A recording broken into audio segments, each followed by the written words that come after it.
Good morning, everyone. How are you all? I hope everyone might be enjoying the marvelous weather at home. है ना?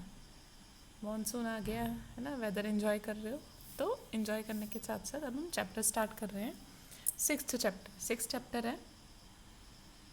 This is six chapter of class 12th, that is molecular basis of inheritance. This is very important chapter for your future point of view as well as your board point of view. क्योंकि आज की date में सारी technology आप सुन रहे हो ना, DNA, RNA, protein, सुनते हो ना, डीएनए हो रहा है ना. So this chapter is basically about that. और फ्यूचर में किसी ने अगर उधर करियर बनाना हो, है ना, तो there are so many like career options के लिए ये बड़ी ब्रॉड टर्म है, ब्रॉड चैप्टर है. ठीक है. सो स्कोप इसका बहुत ज़्यादा है, तो अच्छे से पढ़िए. बच्चे बोलते डिफ़िकल्ट चैप्टर, डिफ़िकल्ट नहीं है, it's very interesting chapter, very interesting. जिधर प्रॉब्लम आती है comment me, ask me, I am always there for you. ठीक है, आगे देखिए. तो सबसे पहले क्या आ रही है, प्रॉपर्टीज़ ऑफ जेनेटिक मटीरियल. ठीक है, इस चैप्टर में सारा क्या करना है, डीएनए, आरएनए. तो सबसे पहले क्या आ रही है, प्रॉपर्टीज़ ऑफ जेनेटिक मटीरियल.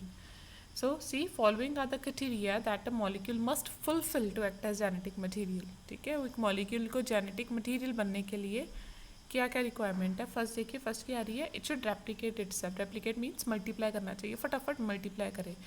अगर वो डीएनए या आरएनए कोई भी जेनेटिक, जिसको आप जेनेटिक मटीरियल बोल रहे हो, जेनेटिक मटीरियल मीन्स जो पूरी बॉडी की फंक्शनिंग को कंट्रोल कर रहा है and which is transferring from one parent to another. Transfer हो रहा है ना, जो आगे करेक्टरिस्टिक्स को ट्रांसफ़र कर रहे हो उसको जेनेटिक मटीरियल बोल रहे हो. अगर वो रेप्लिकेट होएगा तो ही वो अच्छा जेनेटिक मटीरियल है. आगे it should be stable both chemically and structurally. Stability is very important thing. Like if you talk about DNA और आरएनए, डीएनए आरएनए में से डीएनए ज़्यादा स्टेबल है, इसलिए वो प्रॉपर जेनेटिक मटीरियल है, स्टेबल जेनेटिक मटीरियल है as compare to RNA. It should provide the scope for slow changes, mutations which are required for evolution. देखो, change is the law of nature. अगर change ना होता हो तो आज इतनी सारी species थोड़ी होनी थी, है ना, advancement थोड़ी होनी थी. So जो थोड़े टाइम में उसके अंदर mutations आए, changes आए, ठीक है, वो बड़ा important है. It should be able to express itself in the form of Mendelian character. कि अगर कोई डीएनए है, जीन है, एक्सप्रेस होना चाहिए वो, ये नहीं कि पढ़ा है वो और कुछ नहीं कर रहा. No, it should be able to express, only then it's a perfect genetic material. Otherwise वो परफेक्ट जेनेटिक मटीरियल नहीं है.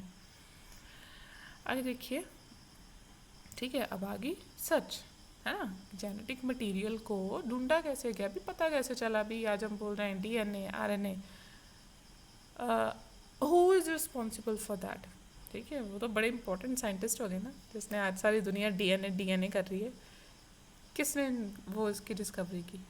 पहले देखिए, द डिस्कवरी ऑफ न्यूक्लियन. ठीक है, पहले उनको ये नहीं पता था, चला था डीएनए आरएनए. क्या बोला उन्होंने, न्यूक्लियन. क्या बोला, न्यूक्लियन. किसने डिस्कवर किया था, मैस्टर. किसने डिस्कवर किया था, मैस्टर ने बोला था कि न्यूक्लियन कोई चीज़ है ना, सेल के अंदर जो जेनेटिक मटीरियल है. और उसी टाइम पे किया था जब मेंडल के लॉज आए थे. And the proposition of principles of inheritance of Mendel were almost at the same time, same time पे थे. 1869 पे ये मैस्टर ने बोला था कि न्यूक्लियन जेनेटिक मटीरियल है, और 66 में मेंडल के लॉज आए थे. बट फिर भी बहुत टाइम लग गया ये बताने में कि वो जेनेटिक मटीरियल है क्या, डीएनए. बहुत टाइम लगा, इट्स अ लॉन्ग टाइम. बहुत सालों बाद ये पता चला. कैसे पता चला. The scientist was that Griffith and Avery. ठीक है, उन्होंने आगे एक्सपेरिमेंट किया था, वो आज एक्सपेरिमेंट अब करने जा रहे हैं. देखिए जी, experimental evidence for DNA's role as genetic material. क्या एक्सपेरिमेंट एविडेंस, क्या एक्सपेरिमेंट किया वो हम करने जा रहे हैं. बड़े इंटरेस्टिंग एक्सपेरिमेंट है, लिसन केयरफुली एवरीवन.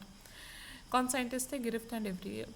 बच्चा आगे 2-3 एक्सपेरिमेंट मैं आपको कराऊंगी, आप लोग बाद में भूल जाते हो कि किस साइंटिस्ट ने कौन सा एक्सपेरिमेंट किया था. पेपर में आपका क्वेश्चन आता है, फिर आप पूछते हो टीचर से, मैम ये वही वाला साइंटिस्ट है, ये वही वाला एक्सपेरिमेंट है. So please remember. ठीक है, कि बंदे ने पूरी लाइफ लगा दी है इस चीज़ को करने के लिए, तो आप उसका नेम नहीं भूल सकते हो. ठीक है, डोंट गेट कन्फ्यूज्ड. ठीक है, सो डीएनए किसने किसने पता कराया कि डीएनए जेनेटिक मटेरियल है? गिरिफ्त और एवरी ने पता कराया, नहीं पता किया, एक्सपेरिमेंटली उसने प्रूफ किया। देखिए हाउ, देखिए द नेम इज़ फेडरिक गिरिफ्त, ठीक है। फेडरिक गिरिफ्त ने किसके साथ एक्सपेरिमेंट किया? Streptococcus pneumonia. स्ट्रेप्टोकोकस निमोनिया याद रखो, pneumonia bacteria which causes pneumonia, ठीक है। उसके साथ उसने एक्सपेरिमेंट किया।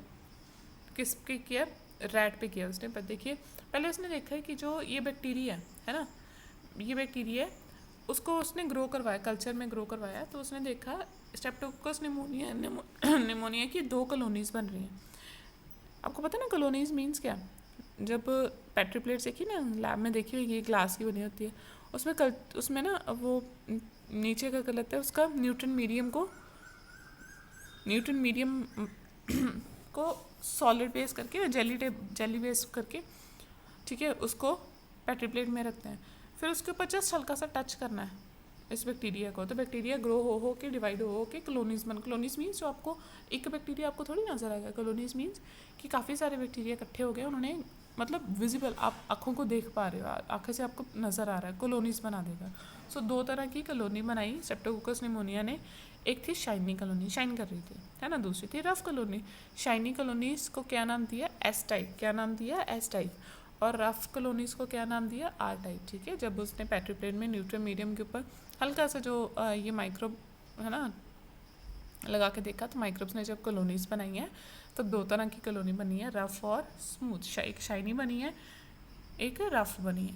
क्यों? क्या डिफरेंस है उसमें? देखिए, this difference in appearance of colony smooth और rough is due to presence और absence of mucus polysaccharide coat on एस्टेन। This is very important. Bacteria के ऊपर जो स्मूथ वाली है उसके ऊपर एक एक्स्ट्रा लेयरिंग है। किसकी लेयरिंग है? म्यूकस की, पॉलीसेकेराइड की एक्स्ट्रा लेयरिंग है। किसके ऊपर? एस्टेन के ऊपर, बट नॉट ऑन आस्टेन। आस्टेन के ऊपर एक्स्ट्रा लेयरिंग प्रेजेंट नहीं है। इन इस experiment he first infected 2 separate group of mice, ठीक है। तो 2 तरह की उसके पास बैक्टीरिया हो गए, एक रफ एक स्मूथ। स्मूथ के ऊपर एक एक्स्ट्रा कवरिंग थी, रफ के ऊपर एक्स्ट्रा कवरिंग नहीं थी। फिर उसने माइस में एक माइस में एस्टेन डाल दिया, दूसरे में आर्स्टेन डाल दिया, ठीक है। एक में एक्सटेन डाला, दूसरे में आर्स्टेन डाला। देखिए जरा, I'll show you in the diagram.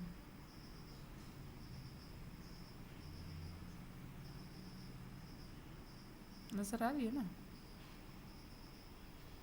देखिए क्या किया, देखो पहले रफ स्टेन निमोनोकोकस का लिया, है ना, बैक्टीरिया का रफ स्टेन लिया और माइस में डाल दिया, है ना।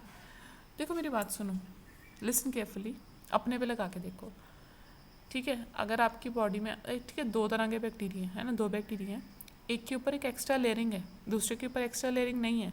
अगर वो आपकी बॉडी के अंदर जाएगा तो कौन सर्वाइव करेगा? एक्स्ट्रा लेयरिंग वाला कि एक्स्ट्रा लेयरिंग के बिना वाला? सोचो। बिल्कुल ठीक है, जिसके ऊपर एक्स्ट्रा लेयरिंग है वो स्ट्रॉन्ग है, ठीक है, इम्यून सिस्टम उसको ख़त्म नहीं कर पाएगा। जो एक्स्ट्रा लेयरिंग वाला माइक्रोब है, बैक्टीरिया, वो बॉडी के अंदर सर्वाइव करेगा और वो इन्फेक्शन कॉज करेगा। वही चीज़ है, अगर स्मूथ वाला मतलब जिसके ऊपर एक्स्ट्रा लेयरिंग है, अगर वो माइस के अंदर डालोगे तो माइस मर जाएगा, माइस की डेथ हो जाएगी। अगर रफ वाला डालोगे, माइस के अंदर डालोगे, mice is having the immune system as we people are having, ठीक है।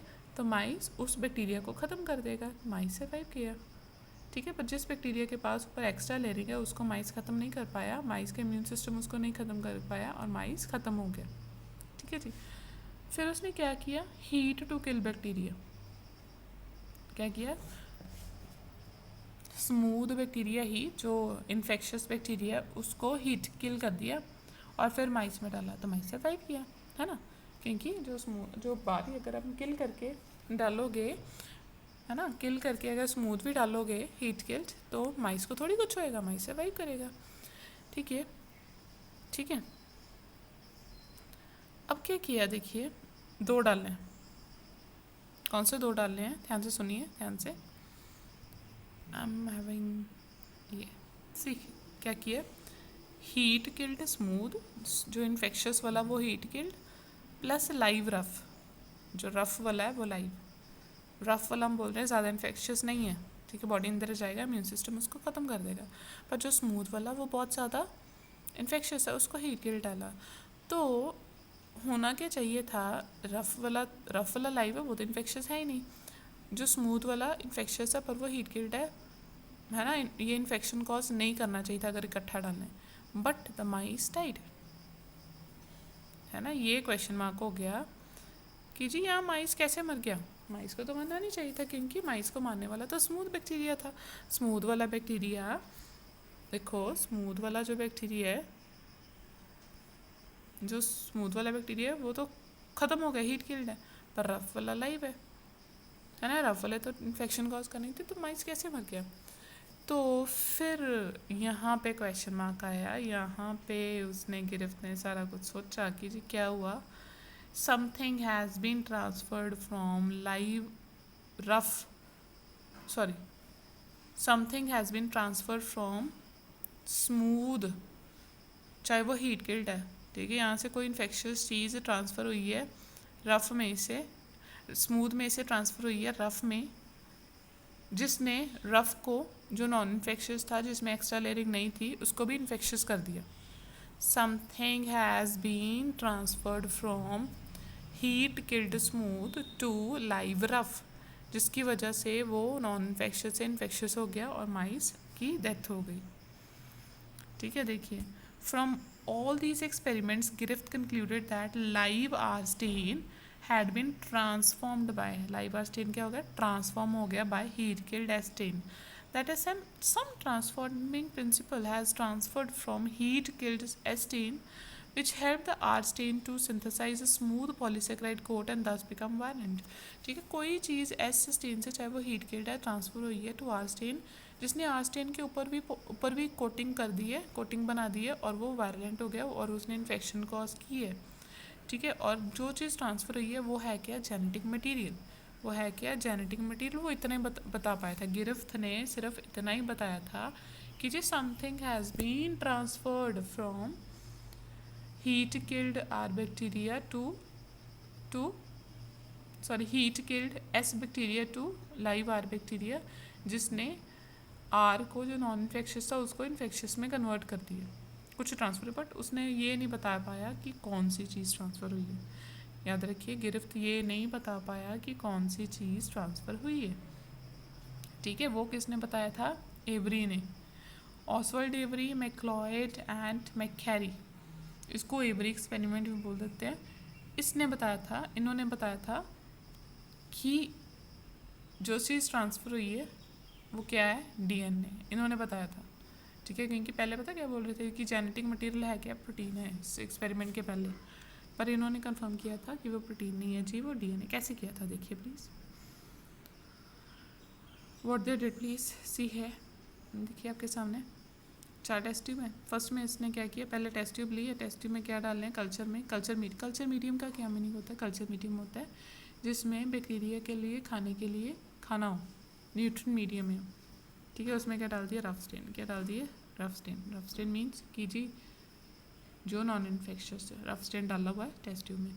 अब क्या किया, ऐसा स्टेन बैक्टीरिया का कार्बोहाइड्रेट निकाला, स्टेन जो रफ वाली स्टेन है उसका कार्बोहाइड्रेट निकाला और टेस्ट ट्यूब में डाल दिया। ठीक है, क्या किया, टेस्ट ट्यूब में डाल दिया, तो क्या हुआ, अगर आर स्टेन बैक्टीरिया के साथ उसने कार्बोहाइड्रेट डाला स्टेन का, है ना, तो बैक्टीरिया वही रहा, आर स्टेन ही रहा, बैक्टीरिया एस्टेन में कन्वर्ट नहीं हुआ। ठीक है, बैक्टीरिया आर स्टेन ही रहा, एस्टेन में कन्वर्ट नहीं हुआ। फिर क्या किया, फिर दूसरी टेस्ट ट्यूब ली, दूसरी टेस्ट ट्यूब में फिर culture medium R strain bacteria डाला, और इसमें एस्टेन बैक्टीरिया का, एस वाला जो इन्फेक्शियस वाला बैक्टीरिया है उसका प्रोटीन डाल के डाला, प्रोटीन निकाल के, एस्टेन इन्फेक्शियस वाले का प्रोटीन निकाल के इस टेस्ट ट्यूब में डाल दिया। ठीक है, टेस्ट ट्यूब में डाला। ठीक है, तो तभी भी उन्होंने देखा कि आर टाइप बैक्टीरिया के साथ अगर एस टाइप बैक्टीरिया का प्रोटीन भी आ गया, फिर भी आर टाइप एस में कन्वर्ट नहीं हुआ, फिर भी वो आर टाइप ही रहा, मतलब ना वो कार्बोहाइड्रेट है जेनेटिक मटीरियल, ना वो प्रोटीन है। ठीक है, फिर क्या उन्होंने किया, फिर क्या किया, फिर आर टाइप में जब उन्होंने एस टाइप बैक्टीरिया का, ये पहले एस दिए, पहले ये आर था, पहले ये आर था, देखिए न्यूट्रन मीडियम में आर टाइप बैक्टीरिया पढ़े हैं, अब उन्होंने बैक्टीरिया एस टाइप बैक्टीरिया का डीएनए निकाल के इसमें डाला, ठीक है, डी एस टाइप बैक्टीरिया का डीएनए डाल के टेस्ट ट्यूब में डाल दिया। तब उन्होंने देखा अब वो आर नहीं रहे, अब वो क्या बन गए हैं, एस टाइप। मतलब कि जी एस टाइप बैक्टीरिया का अगर डीएनए इस टेस्ट ट्यूब में डालोगे, मतलब एस टाइप डीएनए का, स्मूथ वाले बैक्टीरिया का अगर डीएनए डालोगे इसमें कल्चर मीडियम में जिसमें आर बैक्टीरिया है, डीएनए उसमें जाएगा आर बैक्टीरिया में जाएगा, रफ वाले बैक्टीरिया में जाएगा और उसको रफ से स्मूथ कन्वर्ट कर देगा। So actually it was DNA. DNA ने क्या किया, डीएनए ने आर टाइप बैक्टीरिया को एस टाइप बैक्टीरिया में कन्वर्ट कर दिया, ठीक है जी, उसको उसमें कन्वर्ट कर दिया। Right everyone, so this was the experiment. देखो, और अगर क्या कर रहे हैं, देखो फिर उसने एक और एक्सपेरिमेंट किया, अगर आर टाइप बैक्टीरिया के साथ डीएनए डाला एस टाइप का, साथ में डाल दिया डीऑक्सीराइबोन्यूक्लियस। डीऑक्सीराइबोन्यूक्लियस ने तो डीएनए को ख़त्म कर देना है ना, तो फिर भी अगर डीएनए ख़त्म ही हो गया इसका, तो भी आर टाइप आर एस में कन्वर्ट नहीं होएगी, क्या रह जाएगी, सिर्फ आर टाइप की रह जाएगी। फिर उसने कंक्लूड किया कि जी स्मूथ थर्ड वाली, देखिए third is the main, third वाली, अगर आर टाइप बैक्टीरिया के साथ एस टाइप बैक्टीरिया का डीएनए डालेंगे तो आर किस में कन्वर्ट हो जाएगा, एस में, किस में कन्वर्ट हो जाएगा, स्मूथ बैक्टीरिया में। मतलब इसका मतलब है कि जी डीएनए ट्रांसफ़र हुआ है फ्रॉम, पीछे माइस की डेथ हुई थी ना, देखिए पीछे देखें ज़रा, एक मिनट, माइस की डेथ कहाँ पे होगी थी, यहाँ पे, ये वाला हमने किया था, हीट किल्ड स्मूथ है, लाइव रफ है, रफ ने तो डिजीज़ कॉज करनी नहीं, पर माइस की डेथ होगी। मतलब चाहे हीट किल्ड स्मूथ है, स्मूथ में से बैक्टीरिया में से डीएनए निकला, लाइव रफ में गया और उस डीएनए ने रफ को स्मूथ में कन्वर्ट कर दिया, जिसकी वजह से वो बैक्टीरिया क्या हो गया, इन्फेक्शियस, और उसने माइस की डेथ कर दी। ठीक है जी, समझ आया कुछ? Is it clear everyone? क्या नहीं? सो यहाँ से एक्सपेरिमेंट से क्या रिजल्ट निकला, ट्रांसफॉर्मेशन प्रोसीजर है क्या, it is a permanent inheritable change produced in one strain of bacteria by a substance. कौन सा substance है? DNA isolated from other bacteria of same kind of bacteria. The substance which brings about transformation is called transforming agent. For example, DNA in the above experiment. DNA जो S stand से R stand में गया, उसने R stand को किस में convert कर दिया, स्मूथ में। So DNA is the transforming material. Is it clear everyone? Clear? कुछ प्रॉब्लम आए तो बताना प्लीज़।